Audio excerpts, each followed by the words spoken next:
My husband Tommy, M31, and I, F29, have been married for 5 years. We met during our sophomore year of college when I was 19 and he was 21. I was a shy art student, struggling to find my place in the bustling campus environment. Tommy was an appealing business major who seemed to effortlessly navigate the social scene. I still remember the day we met. It was at a mutual friend's party, and I was hiding in a corner, sketching in my notebook. Tommy approached me, genuinely interested in my art.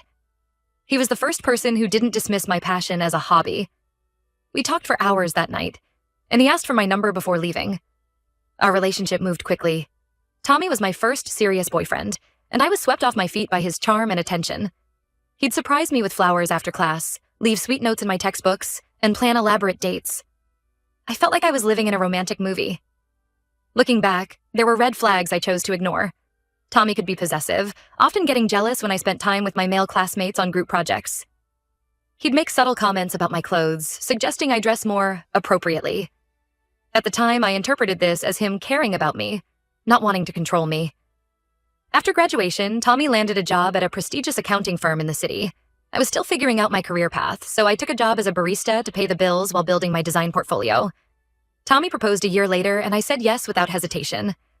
I thought I had found my happily ever after. The first couple years of marriage were good, or so I thought. We bought a small house in the suburbs and settled into domestic life. I eventually got a job as a graphic designer at a local marketing firm. Our life was comfortable, if not exactly exciting. But over time, things began to change. Tommy started working later hours and seemed distant. He'd criticize my cooking, saying it wasn't as good as his mother's.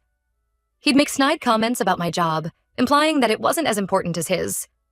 I tried to brush these off, telling myself all couples go through rough patches. About 2 months ago, Tommy's behavior became even stranger. He was constantly on his phone, smiling at texts. When I asked who he was talking to, he'd snap that it was just work. He started going out more often, claiming he was meeting colleagues for drinks. Last week, while doing laundry, I found a receipt in Tommy's pocket from a restaurant across town. It was dated for a day he told me he was working. Late. My heart sank. I know I shouldn't have, but I checked his phone while he was in the shower. There were dozens of texts to a contact saved as Delilah W. Delilah is Tommy's ex-girlfriend from high school. They dated for all 4 years and were voted most likely to get married in their yearbook. Tommy had told me they broke up amicably when they went to different colleges and remained casual friends. The texts I saw were far from casual. They were flirty, filled with inside jokes and plans to meet up. There were even a few selfies she had sent him. I confronted Tommy about it when he got out of the shower. He immediately got defensive, accusing me of invading his privacy. After a heated argument, he admitted he'd been meeting Delilah for lunch or coffee over the past couple months. He swore nothing physical had happened between them and that they were just reconnecting as old friends. Tommy said he didn't tell me because he knew I'd be irrationally jealous. He refused to cut contact with Delilah, saying I needed to trust him. But how can I trust someone who's been lying to me? I feel so lost and betrayed. Tommy was my first real relationship. Before him, I only had a couple of brief high school boyfriends. Nothing serious. I realize now how much of myself I've lost in this relationship. In college, I was passionate about my art. I dreamed of getting an MFA and maybe teaching one day. But Tommy discouraged this, saying it wasn't practical. He'd make comments about starving artists and suggest I focus on more commercial design work. Over time, I stopped painting for pleasure. My sketchbooks gathered dust as I focused on my job and being a good wife. I've also lost touch with many of my old friends. Tommy never liked my college best friend, Emily. He said she was a bad influence because she was single and liked to go out. Eventually, I stopped making plans with her to avoid arguments with Tommy. Now, I feel so isolated. My family lives across the country, and I haven't seen them in over a year. Tommy always had excuses for why we couldn't visit. Work was too busy, it was too expensive, etc. I realize now he was slowly cutting me off from my support system. I'm starting to see how controlling Tommy has been throughout our relationship. He manages our finances, deciding how much allowance I get each month from my own salary. He has opinions on everything: what I wear, what I eat, how I spend my free time. I've been walking on eggshells trying to keep him happy. Now I'm questioning everything. Was our whole relationship a lie? Did Tommy ever really love me? Or was I just a convenient replacement when things didn't work out with Delilah? Maybe he's been comparing me to her all this time, finding me lacking. I don't know what to do. Part of me wants to forgive Tommy and try to work things out. We've built a life together, and the thought of starting over at 29 is terrifying. But a bigger part feels like this betrayal is unforgivable. Even if nothing physical happened with Delilah, the lying and sneaking around feel like cheating to me. I'm also afraid of how Tommy will react if I try to leave. He has a temper, and while he's never been physically violent, he can be verbally cruel when he's angry. Plus, I'm financially dependent on him. My job doesn't pay enough for me to afford my own place in our expensive city. I feel trapped and alone. I don't know who to turn to or what my next step should be. Should I give Tommy another chance? Should I leave? How do I even begin to rebuild my life if I do? Any advice would be greatly appreciated. I feel like I'm drowning and don't know which way is up anymore. Update 1. Thank you all for the overwhelming support and advice on my original post. It's been about 3 weeks since then, and a lot has happened. I wanted to give an update. After reading your comments, I realized I needed to have another serious conversation with Tommy and get the full truth. I sat him down and told him I needed complete honesty or our marriage was over. At first, he tried to stick to his original story, but when I remained firm, he finally broke down. Tommy admitted that he and Delilah had kissed during one of their meetups. He swore it only happened once and that he felt terrible about it afterwards. He said Delilah had initiated it, catching him off guard, but he didn't stop it immediately. Tommy begged for forgiveness, promising to cut all contact with Delilah. He offered to let me see all their messages and said I could track his location if I wanted. I was devastated all over again. Even if it was just a kiss, it felt like a huge betrayal. I told Tommy I needed some time and space to think. I packed a bag and went to stay with a coworker for a few days. Being away from Tommy gave me some much-needed perspective. During this time, I did a lot of soul-searching. I realized how much I'd lost myself in our relationship over the years. I hadn't picked up a paintbrush in months. I couldn't remember the last time I'd done something just for myself, without considering Tommy's opinion first. I decided to reach out to my old college roommate, Emily. We hadn't spoken in almost 2 years, ever since a big fight where Tommy had accused her of trying to lead me astray by inviting me to a girls' night out. I was nervous to call her, but Emily was incredibly understanding. We met up for coffee, and it felt like no time had passed. Emily listened without judgment as I poured out everything that had happened. Then she shared her own perspective, reminding me of incidents from college that I'd forgotten or downplayed. She reminded me of the time Tommy had shown up unannounced to a study group I was in, angry that I was working closely with a male classmate, or the time he'd accidentally spilled wine on a dress he deemed too revealing, right before we were supposed to go to a party. Emily said she'd always thought Tommy was controlling, but didn't want to overstep by saying anything. Hearing these stories from an outside perspective made me see how unhealthy our dynamic had become. I started to remember other incidents, times when Tommy had belittled my achievements or made me feel guilty for wanting to pursue my own interests. I also reached out to my younger sister, Mia. We've always been close, but our contact had become less frequent over the years. When I told her what was going on, she wasn't as surprised as I expected. Mia confessed that she'd been worried about me for a while, noticing how I seemed to have less energy and enthusiasm whenever we did talk. She had even suggested to our parents that they should visit, sensing something was off. Talking to Emily and Mia made me realize how isolated I'd become. I'd let Tommy become my whole world, and in the process, I'd lost important connections and parts of myself. During my time away, Tommy's behavior swung between extremes. He'd call or text constantly, alternating between profuse apologies and angry accusations. He'd promise to change 1 minute, then claim I was overreacting the next. It was emotionally exhausting. After a week, I decided to go back home.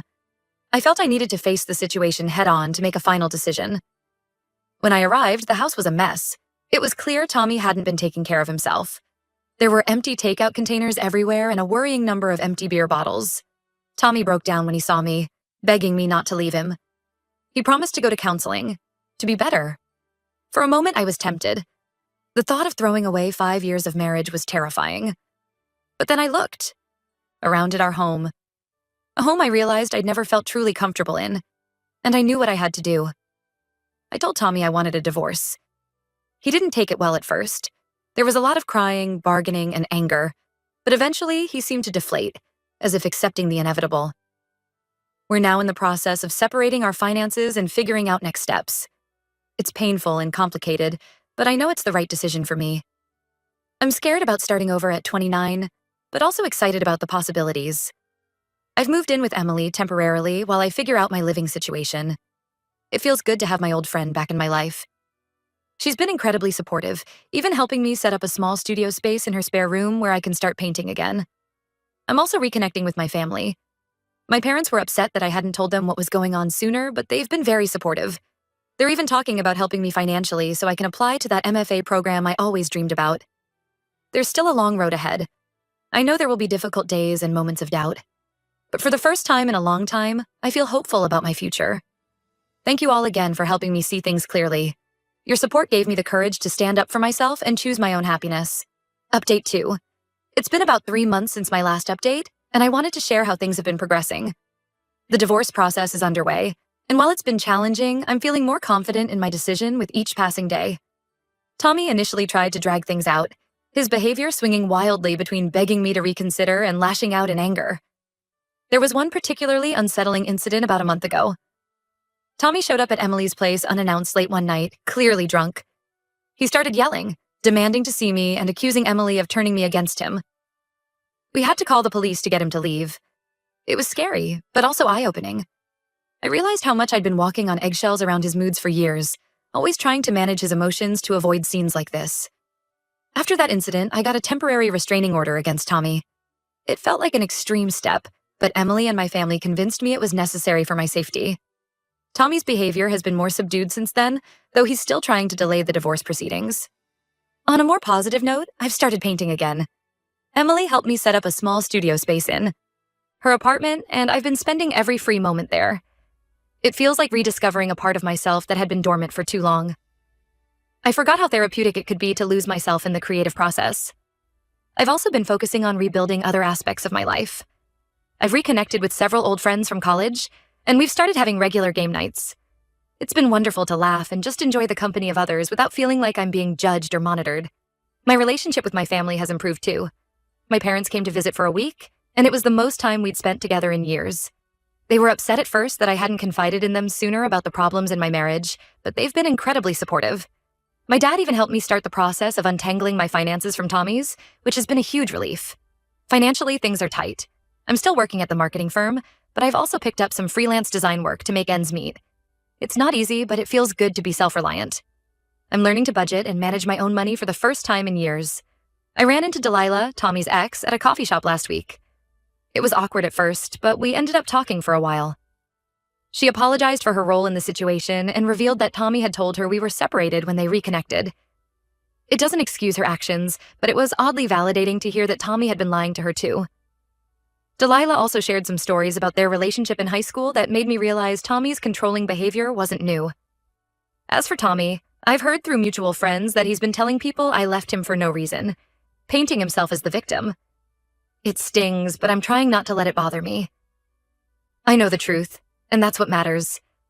I've had to block him on social media and ask friends not to pass along information about him. It's hard but necessary for my peace of mind. Looking ahead, I'm cautiously optimistic. I've started researching MFA programs again, allowing myself to dream about pursuing that long-forgotten goal. It's scary to think about going back to school at 30, but also exciting. For the first time in years, I feel like I'm in control of my own life and future. There are still tough days. Sometimes I wake up in the middle of the night, panicking about the uncertainty ahead. But then I remind myself of how far I've come in just a few months, and I feel stronger. I'm learning to trust myself again, to listen to my own instincts instead of constantly seeking approval from others. I know I have a long way to go in healing and rebuilding my life, but I'm proud of myself for taking these first steps. Thank you all for your continued support through this journey. It means more than I can express. Update 3. It's been almost a year since my original post, and I wanted to give a final update. The divorce was finalized 2 months ago, marking the official end of that chapter of my life. It's a mix of emotions: relief, sadness, anxiety, and hope all swirling together. The last few months of the divorce process were draining. Tommy fought against it until the end, alternating between trying to guilt me into reconciliation and making the process as difficult as possible. There were moments when I almost gave in, the fear of the unknown almost overwhelming me. But with the support of my friends, family, and all of you, I stayed firm in my decision. I'm still living with Emily, but I've started looking for my own place. As grateful as I am for her support, I'm ready to have my own space again. I'm hoping to find a small apartment with room for an art studio. It's exciting to think about decorating a place that's entirely my own, filled only with things that bring me joy. My artwork has been a lifeline through all of this. I've been painting more than ever, using it as a way to process my emotions. Last month, I took a huge step and submitted some pieces to a local art show. To my shock and delight, one of my paintings was accepted.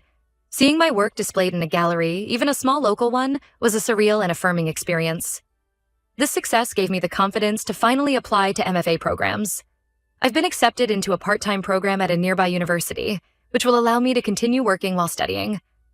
Classes start in the fall, and I'm equal parts terrified and thrilled. Financially, things are still tight, but I'm managing. I picked up a teaching assistant position at a local community college, leading some introductory art classes. It doesn't pay much, but it's rewarding work and good experience. Between that, my day job, and some freelance design work, I'm staying afloat. I've started dating again, very casually. It's been strange and sometimes awkward, but also fun to rediscover that side of myself. I'm taking things slow and being careful not to lose myself in a relationship again. I'm learning that it's okay to have boundaries and to prioritize my own needs and goals. I've had a few coffee dates and even went to an art gallery opening with someone last week. It's nice to enjoy male company without the pressure or expectations I'd grown accustomed to with Tommy. I'm in no rush to get into another serious relationship, but it's reassuring to know that option is out there when I'm ready. My relationship with my family continues to strengthen. I've been video chatting with my parents weekly, and my sister Mia is planning to visit next month. They've been my rock through all of this, offering emotional support and practical advice. Dad has even joked about taking an art class so he can understand my artsy talk better. I ran into Tommy at the grocery store last week. It was awkward and tense, but we managed to exchange polite hellos before going our separate ways. Seeing him stirred up some emotions, but not in the way I expected. Instead of the longing or anger I might have felt before, I mostly felt pity. He looked tired and unhappy. For a moment, I felt a twinge of guilt, wondering if I'd made the right choice. But then I remembered how light and free I've felt these past months, and I knew I had. There have been some unexpected challenges, too. I've had to navigate social circles where Tommy and I shared friends. Some have taken sides, while others have tried to remain neutral. It's been painful to lose some friendships, but it's also shown me who my true friends are. I'm grateful for those who have stood by me and offered support without judgment. Looking back on everything that's happened, I'm amazed at how much has changed in a year. There are still moments of doubt and fear, especially as I embark on this new phase of my life. Starting a graduate program at 30 feels daunting, and there are days when I wonder if I'm making the right choices. But then I look at my paintings, or I spend an evening laughing with friends, or I get excited about a new project at work, and I remember why I made this decision. I'm rediscovering parts of myself that I thought were lost, and I'm excited to see what the future holds. To anyone going through something similar, know that it does get better. It's not easy, and there will be tough days, but you're stronger than you think. Trust yourself, and don't be afraid to lean on others for support. Thank you all again for being part of this journey with me. Your support and advice truly made a difference. I may not post updates anymore, but I'll carry the kindness and wisdom you've shared with me as I move forward into this new chapter of my life.